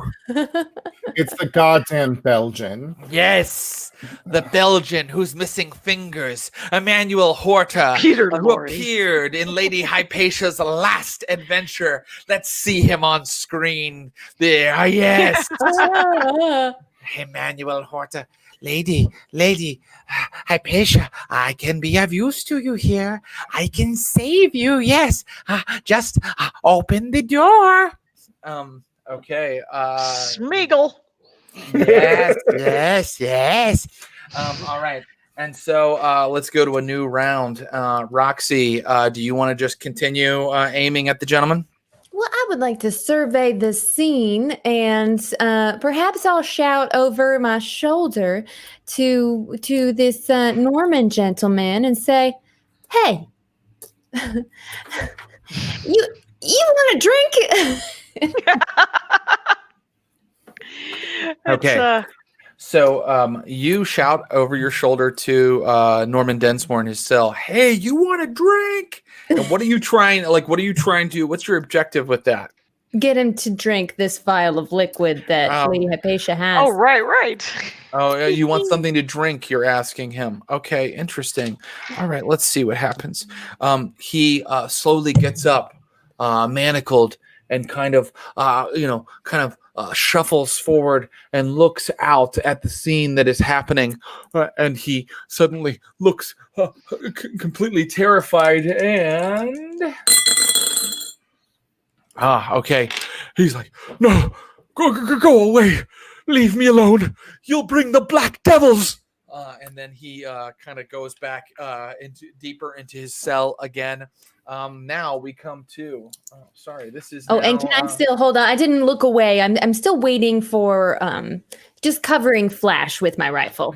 No problem. Yes, you can talk and do that at the same time. Flash, it's now your turn. The gentlemen haven't come in yet, but now that Lady Hypatia's bribe gambit has not paid off, it is likely they will attack soon. What would you like to do? Okay. I would like to tell them that we are agents of the Crown and that I am Colonel Flash Harrison, lately of Kandahar, and they might have heard of my heroism. And this is a military expedition, and we are allowed by the Crown to do whatever we have to do to see this gentleman. Now, if they want to fight that, my sharpshooting friend will gun you down. So that is definitely a credit rating roll, and you may There make you it go. now. Okay. And I will fail that roll. Thank you for playing. And they will jump into the corridor and start trying to beat Flash down. Okay. I know that means that a gun is probably about to go off. Oh, it fires the second I see them run with that club. Okay. While Flash is still back with his back against the side of the corridor. The carbine rifle, is that the one that has it has to be reloaded? Is that a bolt? What is that? Yeah. So it is a. I don't know everything about reload. rifles, but I do know Yeah. that if you look at like shots, let me see here. It'll tell you how many shots it gets per round. Some rifles get several. In fact, I believe that Roxy's does, but 4. some have incredible stopping power and only get one. And it looks like you only get one every 4 rounds, my friend. Flash. Flashy? Yeah, Yep. but yours has an incredible amount of stopping power. So it's locked and loaded, but once you shoot it, it takes you, 3 more rounds to reload it. These guys run in, and 3 of them start trying to bash down Flash. And I got to tell you, they all 3 failed in their club roll. But 2 of them are running as fast as they can at Roxy and Lady Hypatia with their clubs drawn. However, it is going to take them their entire round to, reach you. They're not going to be able to swing their club and hit you this round. So that gives you a moment to do something. Roxy, would you like to shoot? You bet your ass I'm going to shoot the closest one running down this hallway. And I got a 25 on 70, so that feels pretty good. That's great. Please roll your damage at one of. I assume you're shooting one of the 2 gentlemen running down the corridor toward you. Yeah, do you want to roll a d6? I have one, but it's way back there. I got it for you. No problem. That's no problem at all.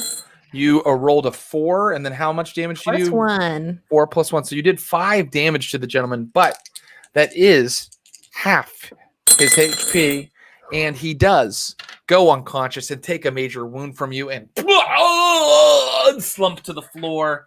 I hope I hit not a vital organ. I was aiming for the lower left abdomen. Roxy, I believe you get more than one. Let me see.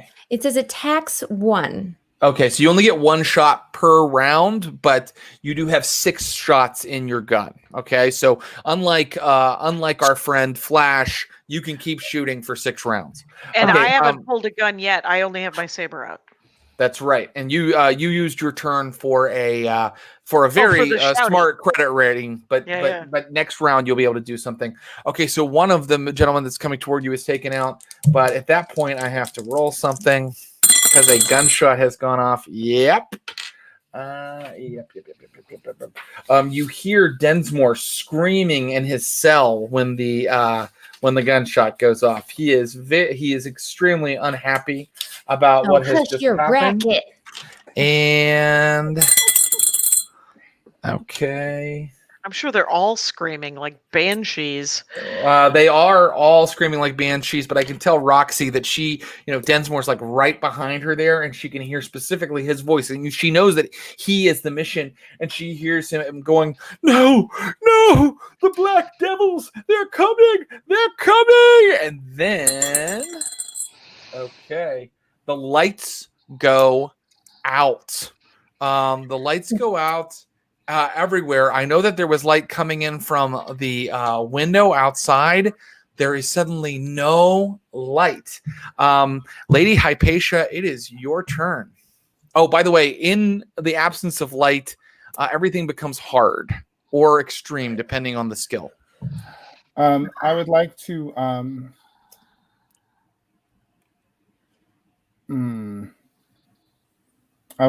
pull my pistol out and give it to Miss Wilder.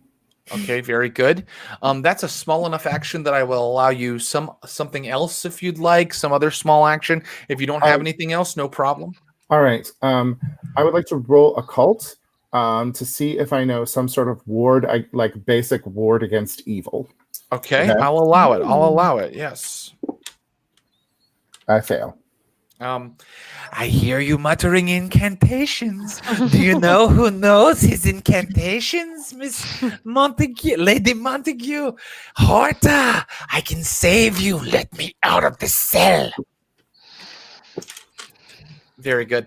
Is that a friend of yours, Lady Montague? I purchased some art from him these 8 years ago.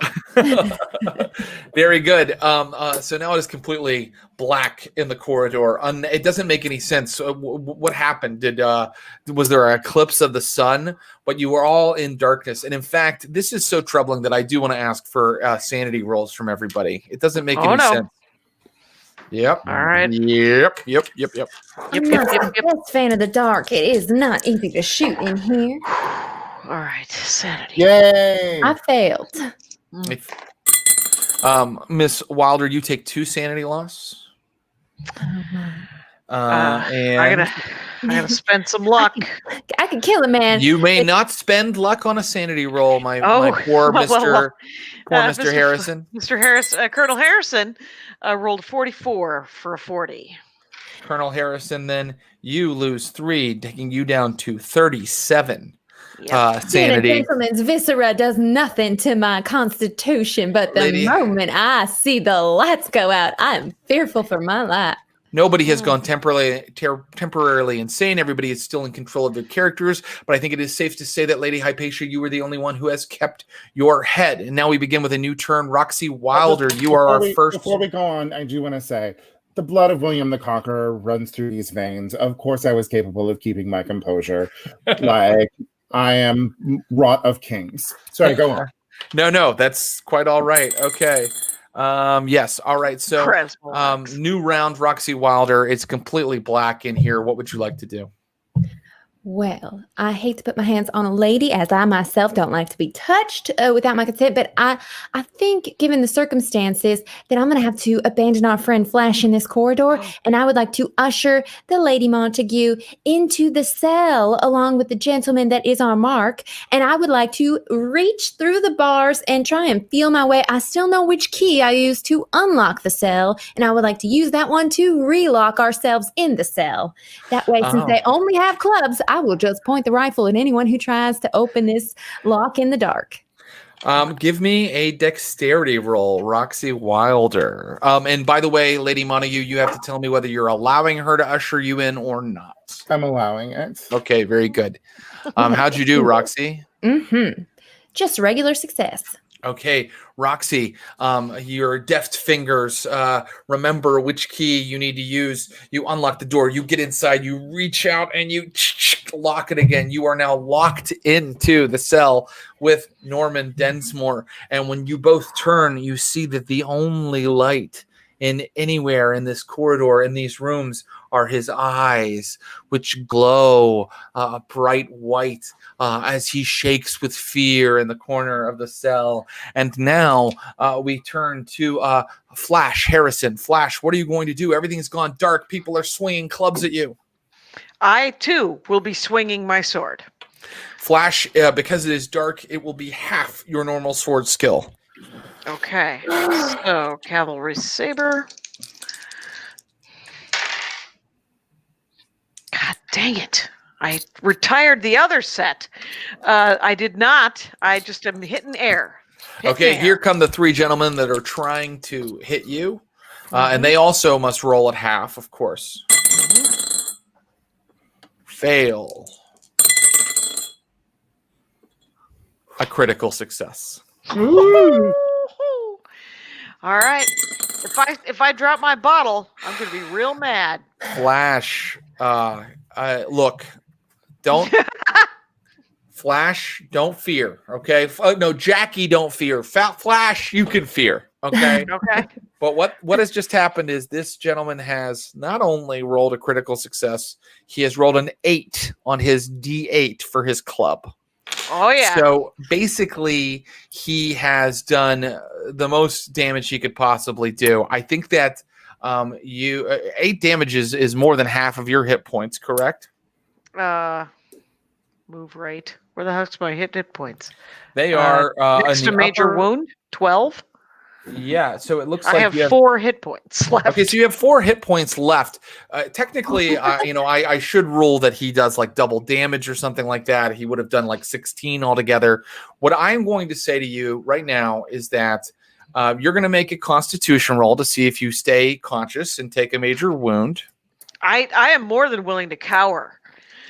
So he's already cowering in a corner, going, "Oh my God, that really hurt. What are you? Stop hitting me. What are you, out of your mind?" Suddenly you hear Flash's voice going, "Why are you hitting me?" Yes. And Constitution did a critical. Got a 20. Critically succeeded. 25. Yeah. Okay. Here's what I'm going to roll. Flash, you are at 1 hit point. Okay. You are still conscious. You have not taken a major wound. Flash, they think that they've knocked you out. And the only thing Flash can do now is crawl slowly. That's what I'm rolling. That is in character. Flash is crawling very slowly into a corner to hide from the bad people. And yes. Okay, so how many rounds does it take to get any sort of mobility back? I'll let you kind of keep rolling your Constitution every round, and if you get a really good roll, I'll let you get up and move a little faster. But right now, because of that critical hit, I just want Flash kind of like dragging himself along the floor, bleeding out from a head wound. Why was it so low to begin with? Was that from a previous session? No, 12 HP is where an investigator. I thought you were at 4. Oh, after the hit, gotcha. And I'm going to take it all the way down to 1 because of that critical hit. So, Flash. Look, Call of Cthulhu combat is unforgiving, but Flash did start the fight. Okay, so here we go. Flash is I don't even know if our other investigators hear Flash fall, but regardless, it is now Hoarder's turn. He is screaming from his cell at Lady Hypatia. Let me out! I can help you! I know who Densmore really is! Hypatia, it is your turn. What would you like to do? I would like to get the Waters of Leaf out of my pocket, and I would like to encourage Miss Wilder to hold Dinsmore's mouth open. Okay, the Waters of Leith are out of your pocket. Miss Wilder, new round. Miss Wilder, would you like to grab Norman Densmore? Well, that intimidate from earlier, yeah, that didn't go away. Anything that this lady tells me to do, I will jump. And so I feel around in the dark to find the head first, because I don't want to go looking straight for a mouth in the dark. I might get bit. Very but good. As soon as I found the head, I pull the jaw apart, and I put my rifle back. It's slung around me with some sort of leather strap, so I sling it back. Because Densmore is passive and confined with those manacles, I'm going to roll that even in this darkness, it is only a normal strength roll for you to get your hands on him and start pulling his mouth open. Would you like to do that, Roxy? I would. All right, sugar. Let Mama Roxy take good care of you. Give you some medicine. Can I spend 6? You may. Yeah, I allow people to spend up to 10 luck when they need it. And so he's in position. You have his mouth open, and he's like, okay. And then we come to Flash again. Flash. The orderlies are running down the corridor. They think that they've taken care of you. They're moving on from you. What would you like to do? Well, I would like to fumble for my pistol and alert them that I'm going to actually eventually I'm going to crawl towards the door. Like, they're safely locked in the cell. She's got a gun to shoot him. I'm heading towards the other door, where I'm thinking of also closing that. This is a long plan, is to close that door and shoot them through the bars one at a time, because that's the kind of honorable gentleman that I am. Well, you can rolling my con. You can pull your pistol, no problem. But wait, let me see how stupid these guys are. Okay. Pretty stupid. They did not grab your pistol off of you when they knocked you down. So now you're going to roll that Constitution. Yes. And I'm going to fail. So I'm just going to sit very, very quietly and pray for luck. I'm not going to make you fail. Here's what I'm going to roll. Flash crawls down the corridor, and he has himself half out that big door you guys all came through. He has himself half out of that with his pistol drawn, and he's getting ready to do his very cowardly and dastardly plan of getting on the other side, shutting it. Of course, for all of this to work, he will have to be able to stand up next round, and that's up in the air. That is. How's his stealth? They're not hearing me do this, are they? They're a little busy because it is now their turn, and I am going to make a dexterity roll for them. Are they able to grab their keys, get them in the lock? Because they know that Hypatia and Roxy are in Densmore's cells, and you guys can hear them outside. They're in here. They're with Densmore. He's safe. He's not a threat. Get inside. A critical hit on. Oh, shit. Their intelligence, or their dexterity rather, means that you hear another key go into a lock and turn, and Densmore once again reacts to this, and his reaction is not good. Oh darn, I was gonna watch the door, but here I am holding his mouth. Okay, here's what happens. So when these guys get their key in the lock and they're like, get him! And Roxy's got Densmore's mouth's open, and Lady Hypatia has the waters of Lethe. Suddenly, Roxy, I need you to make a hard power roll. No. I don't believe in any of this, Bowie. Let me tell you, not once did I ever think it's a 99.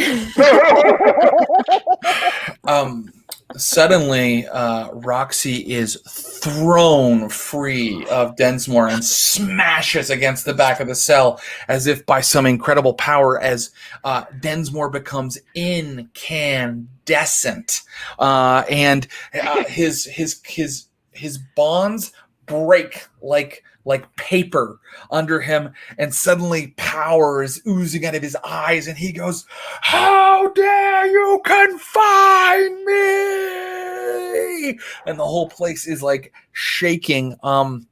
There is a barred window on the other side of Densmore's cell, and as he screams like this, you guys see black oily things start to kind of push their way in through the bars, as he shouts at both Roxy. Oh, by the way, Roxy, you take 2 damage 2 HP of That's damage right. from being thrown free of Densmore. And that is where I will move on to wait, whose Later, action it's triggered my that? own Oh, that was the rifle guard. So it's installed. Lady Hypatia's turn. Lady Hypatia, what would you like to do in this situation? All right. Is the first, as I remember it, is the first gesture of the ritual putting the water of Lethe in his mouth? That's right. All right. I'm gonna. Was his thing that happened a reaction to us pouring it, or we haven't poured it yet? No, it was a reaction to like all of the uproar, the guard, for the gunshots, and then each time something crazy happens. So when the guards start bursting in, he again reacted, and something has snapped inside his brain, and he's now like, "How dare you confine me? How dare you confine Nodans?" What did he say? What word did he say? Nodans? Nodans! All right. Lady Hypatia, your action. I'm gonna try one last persuade at the guards. I'm going to say, "Don't you see this is unnatural? Fly, you fools. This isn't worth 18 pence a day." Okay. And Go I for it. succeed. The door flies open just before you say that, Lady Hypatia, and they see Densmore in all his, divine glory. They see the black scuttling things from an angle that you don't see them because you're looking toward them. They see the black scuttling things pulling themselves in through the mirror. They make a sanity roll collectively. But by the way, your persuade is all part of this as well. I just wanted to see they do succeed at their sanity roll, but your persuade does, in fact. They scream, they drop their clubs, they begin running and getting out of the way of the door because truly what they are looking at does not conform, and you finally break their professional duty by saying, "Why would you do this?" Work out very well for Flashy. They're gonna notice. It probably isn't going to work out well for anyone. This is a terrible situation. Now we come to Horda, who is still screaming through his bars, but I'm going to assume that Lady Hypatia and the other investigators are ignoring him. And so we then come to the top of the order. Roxy Wilder, what would you like to do? Roxy has but a moment to think as she lands on her feet after being thrown back, but her rifle on her back is what she landed against on the wall, causing quite some damage, but not as bad as the Colonel. It certainly crosses her mind briefly that she should shoot at this thing that they both discussed would be better off dead. But in seeing its glowing nature, she thinks, maybe this isn't just a regular man, and maybe I was wrong in my disbelief of such hocus pocus that the lady here believes in. We need to get his mouth open. Okay. So did someone drop their club? Absolutely. You know what? I think it would take too long to even bend down. So I love my weapons far too much to ever put them in harm's way. But the lady did give me her pistol, and I would like to take the butt of that pistol and try and shove it in this god's mouth. I'm going to step on the bed to do it. I'll step up on the bed because he's floating up there. That is a classic Call of Cthulhu quote. I'd like to take the butt of this gun and shove it in that god's mouth. We got to pry that thing open. Amen. There's never been a more Call of Cthulhu sentence uttered. I enjoy that so much that you may make your fighting roll and you may add a bonus die. Because I can tell you that whatever moment of clarity our friend Densmore has had, it suddenly seems to be fading and he's confused again. Who am I? What's happening? Why am I free? And that's when Roxy comes up behind him. And how did it go, Roxy? Roxy's just of medium stature, and this glowing relic of what was once a man is just a little too high up for me to reach around, and can't do it even with the bonus die. But Shit. it went from a 92 to a 72, so could have been worse. It is now the guards. No, I'm sorry. It's now Flash's turn. So let me just narrate what happened. Roxy, I think that you, and maybe this matters to you, but I think that because when you fail, I narrate what happens, and I think that you went to get this guy, and you're kind of like a little bit afraid. It's like when you're trying to jump on a Bronco, like you don't want it to buck the wrong way because it'll break your neck, and you hesitated for a moment. And the moment was lost. Meanwhile, Flash, what are you going to do? They're now running towards me. Is that correct? That is correct. I'm going to try to close this door. Okay, so I will allow you. I will allow you if you can give me. No, I got a better idea. Actually, I'm so sorry. Backpedal. I am literally going to try to hide behind the door and have them run past me. Great. I'm gonna leave the door open and just try to like hide in plain sight, stealthy, kind of get out of the way. Yeah, give me a stealth roll. Stealth roll. It's on the. Yep. You know where it's at. Okay, great. Yep. Yes, I got an 18. 20's critical. This is an important stealth roll for you. Go ahead and check that. How do I do that? There's a little box beside the word stealth, and you just give it a click or give it a mark with your pen or pencil. And that means it may improve during the course of the adventure. These gentlemen are running right past Flash. They're not even noticing him as he cowers behind the heavy door to the high security wing. And so that brings us down to Lady Bartlett. Lady Bartlett, all of your companions have been taken out of commission neutralized. What is your action, Lady Bartlett? To you, Gamekeeper, I would say I have spent the past 8 years of my life at Mob Manor with my beloved husband, Augustus Mob, who, if you remember, has one passion, and that is sheep. Now, in the course of maintaining and providing husbandry to sheep, in this time of agricultural revolution, it is frequently our responsibility to dose sheep with various antifungals or medicines. I am going to, in that manner and fashion, attempt to dose this god with the waters of Lethe. Using animal handling? My dex is better than my animal handling, but I'm just wondering if through some nexus of dex and animal handling and strength, I can achieve this. You may attempt to dose the sheep, that is Norman Densmore, and I will allow you to do this either with, we talked about, you wanted to add to your animal handling, so that is at plus 20%. You can either roll that, or you can roll a hard dex roll. This is just hard to do, and if you're not using fighting or something like that, then I must require a hard dex roll or my hard dex is 2 points higher than my animal handling, so I will go with that. Here we go. And boom! Oh yeah, I take care of it. Yes! Oh my God!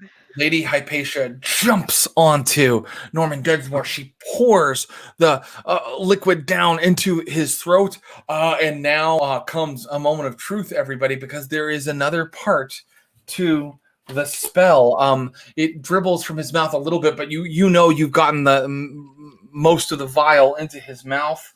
I tried to reserve a little bit of it so I could use it for like experiments and stuff. Yes. Oh, great. Okay. Look, let's see here. All right. You must contribute magic points, and someone must tell him who he is, what he is, and where he is. Are you ready to contribute your magic points, Lady Hypatia? Yes.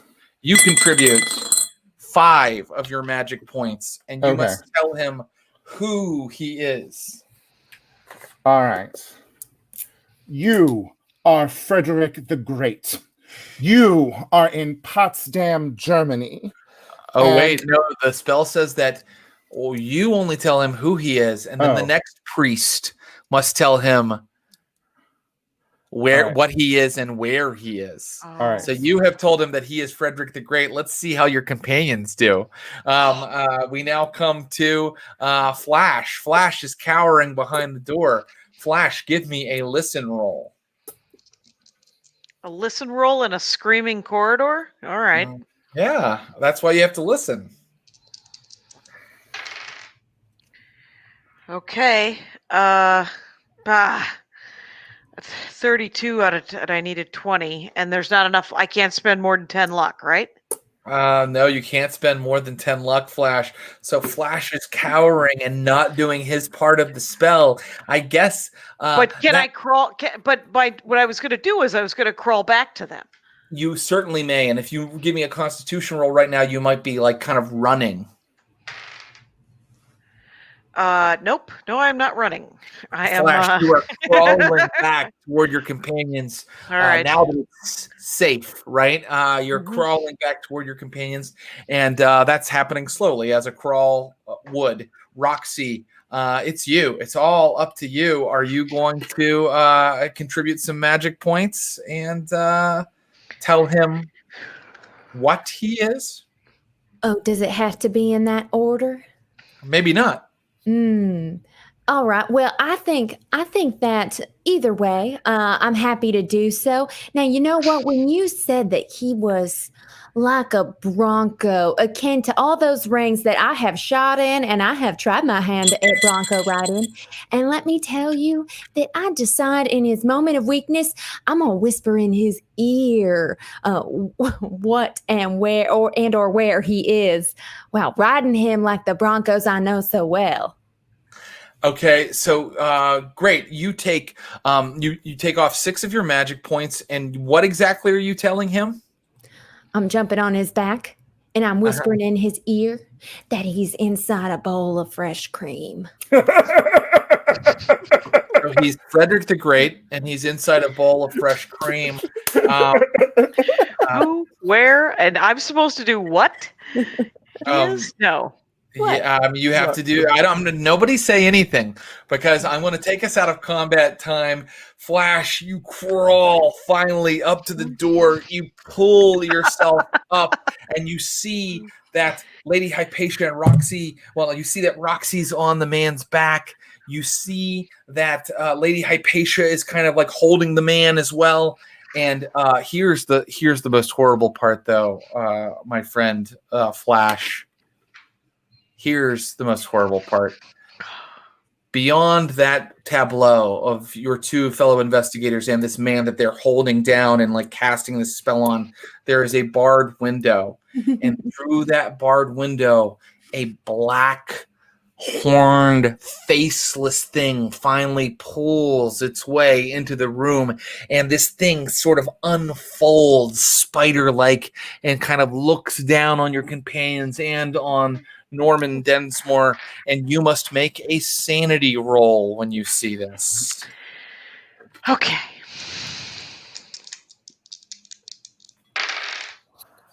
And I failed that sanity roll, my friend.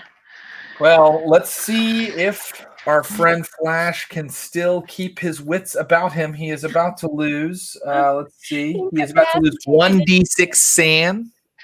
Uh-oh. Flash, you lose 1 sanity. Okay. Flash is down to 36. Flash, are you ready to contribute your magic points to the ritual? I am. Flash, you lose 5 magic points. And Flash, what do you scream through the bars at Norman Densmore? Because now he knows who he is. He is Sir Ferdinand. Who is he? Frederick the Great. He's Frederick the Great in a bowl of cream. And he is a sugar cube. He is a sugar cube in a bowl of cream. Suddenly there's like this incredible like shaking and like bright light fills the room and the corridor. And it's like, it's like in the movies where it just like the entire lens is just filled with so much flare. And then when the photo negative starts to, kind of bleed back in, and you finally see what has happened, we see that Norman Densmore is sitting in a corner of his cell, making himself as absolutely square-like small cubicle as he can. The lights are on again. Our three investigators are bedraggled. One of the few times a lady, Hypatia, has perhaps a scarf or glove out of place, but the three, Roxy's hat, she doesn't know where it went. But you appear to have succeeded in your mission, because there he sits, a sugar cube that is also Frederick the Great in the corner of his cell. Well. Is there anything more we need to do from what I remember of the ritual? No. According to the ritual, you have established his new identity. You have remade him. How much water of leaf is left? Just a little bit in the bottom. A single drop. I'm going to stop that up and put it in my pocket. Flashy would like a drink and a pair of pants, but not in that order. Are you going to, how are you exiting? And we don't have to deal with this round around. We have come to 2 hours, but how are you exiting Bedlam? I want to know what your plan is, and then we're going to deal with it in maybe one roll. I would like to just check that item that I found earlier in the rubble of the Neptune Society. I put some sort of lens that I didn't look at. It was dinner plate sized, and it was lilac, and it was in my skirts. It may have broken when I was flown backwards. Let's see. It is not broken. And so would you like to use that artifact, which people will remember from an earlier episode of the Neptune Society featuring Becca's earlier character, Wilma Wiggles, the lens that sees into other dimensions, the lens of Lang. Yes. I imagine that we walk on out of here in sort of a dazed state. And right as we step into the dawn light, I remember it's there as I feel its weight, and I pull it out and glance through it. What are you glancing at? The building? One of the inmates? At the back of Lady Hypatia. Oh. Okay. Interesting. It costs you 4 more magic points, Roxy Wilder. 0. Oh, Roxy, that's amazing. Roxy, you've used all your magic points. Give me a con roll. 29 is a hard success. Very good. The last thing you see before you collapse, Roxy, through your lens, you see the great bat-winged thing with its long, curling horns. It is invisible in normal light, but it is clutched and squatting on Lady Hypatia's shoulder. Its long barbed tail curling around her neck. You see it through your lens, and you make a sanity roll.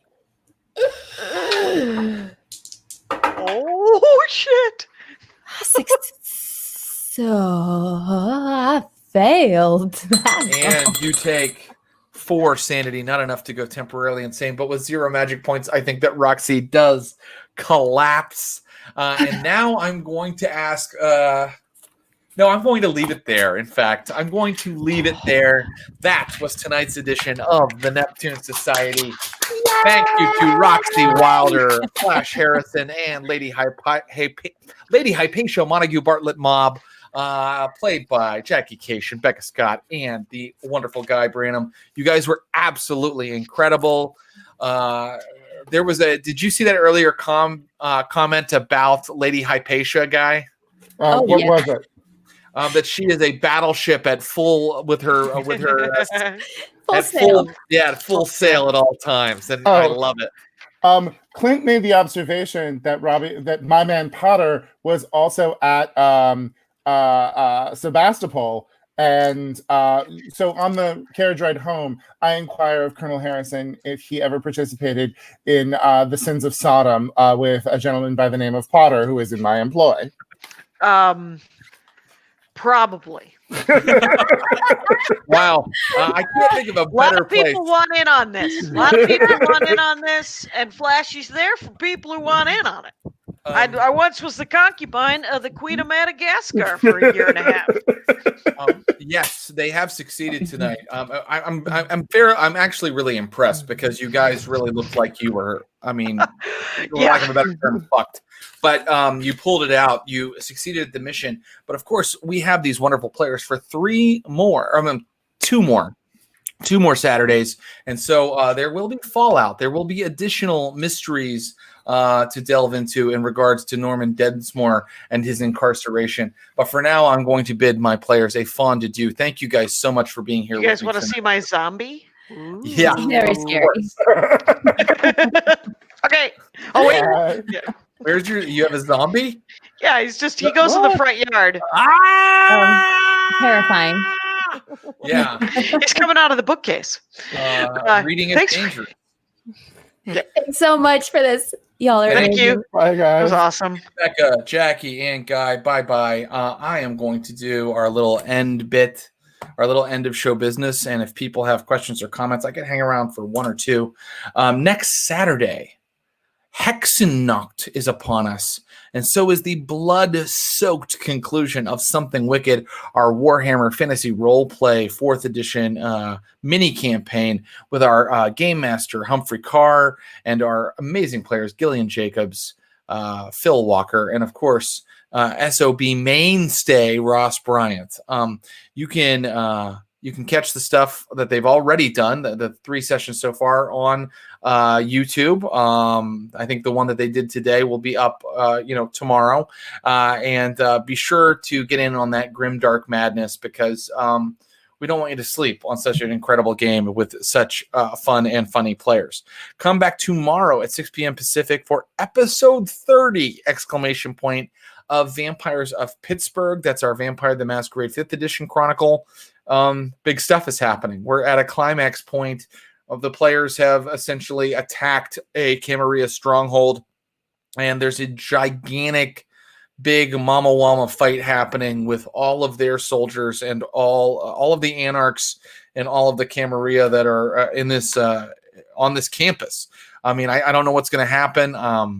I know that Jen Brown, played by Ashley Birch, is in a very dangerous position. Anything could happen.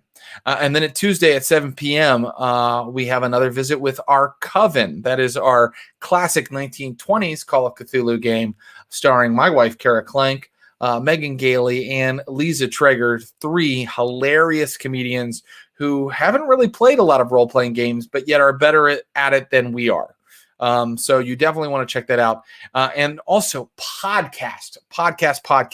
Vampires of Pittsburgh is now a podcast. If you are a fan of Vampires of Pittsburgh, go and give it a review. Go and subscribe to it. You never know when you might want to just re-listen to an old episode. There's a lot of continuity to keep track of. That's what I need to use the podcast for. I don't remember half of the stuff we've done. We've done 32-hour episodes. So if you haven't yet gotten into vampires and you need to catch up, go subscribe to the podcast, listen to those episodes, and please write us a review on iTunes or Stitcher or wherever you're getting it. I don't know how podcasts work, but you can find it. All right. Before I say, and then there's the socials. Discord. Remember, you can still vote on the Neptune Society's expeditions and the mysteries that they're going to solve in the upcoming couple months on our Discord server. Become a subscriber. Join the Discord server. Go and vote. Just come to the Discord to talk. We talk about all kinds of things. If you're just like, hey, I want to talk about how you play Call of Cthulhu or how I would play it different, come to the Discord server and have that conversation with us. We're also on Instagram and Twitter. And you can find us on a Facebook group as well. We have a Reddit subreddit. please get in touch with us at all those places. Okay, does anybody have any questions or comments before I shove off? How did Horta feel about the Hypatia encroachment? Horta was there as sort of a wild card, and he may crop up in the adventure later. But Lady Hypatia wanted nothing to do with the Dutchman, and I respect that. He could have helped them out, he says, but Horta.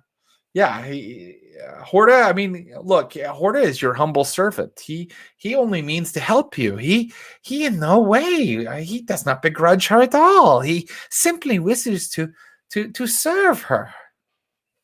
There, I did the voice again. Wow, you just that quickly ready to get rid of me, huh? 5 speed? Geez, I mean, if you guys keep asking, the answer is no. I mean, I think that I do a pretty good job, and we don't really need a lot of other people doing, great, as you say. But yeah, maybe, maybe. I mean, I'm pretty overworked, so maybe I'll bring in somebody else. Yes, thank you, Becca, for saying what I think a lot of people are thinking. Yeah. Clancy, thank you for being loyal. Thank you for your loyalty. And truly thank you, Clancy and 5 Speed, and all of our great viewers, especially for your participation last night in the Neptune Society meeting, and just kind of your participation at Krasmalax. Yes. Yeah, go watch Calyx if you want another excellent game master. 5 Speed. Truly thank you guys for your participation, because without it, this isn't fun. We love to hear from you, and it's that energy back and forth that makes it good, right? So and to answer your question seriously, 5 Speed, I would say absolutely we will see more GMs at some point. Let me know who they should be. All right, our original in-game artwork is by Will Pottorff, Pottorff. He did all that incredible illustration, and there is more to come from him as we continue this scenario. So please go check him out at willpottorff.com or on Instagram. And I want to thank my producers, Brian Baldinger and Clinton Trucks, who wrangle all of these cats and make this stream happen. Megan Arch, our social media manager, who lets people know that this is happening. That's key. And our Stream of Blood logo was created by Garrett Ross. Our opening animation is by Andrew Orvidal. Guys, that's it. We're done. We'll see you on tomorrow night for Vampires. Until then, Shub Nugurath, Cthulhu Fatagan. Bye-bye.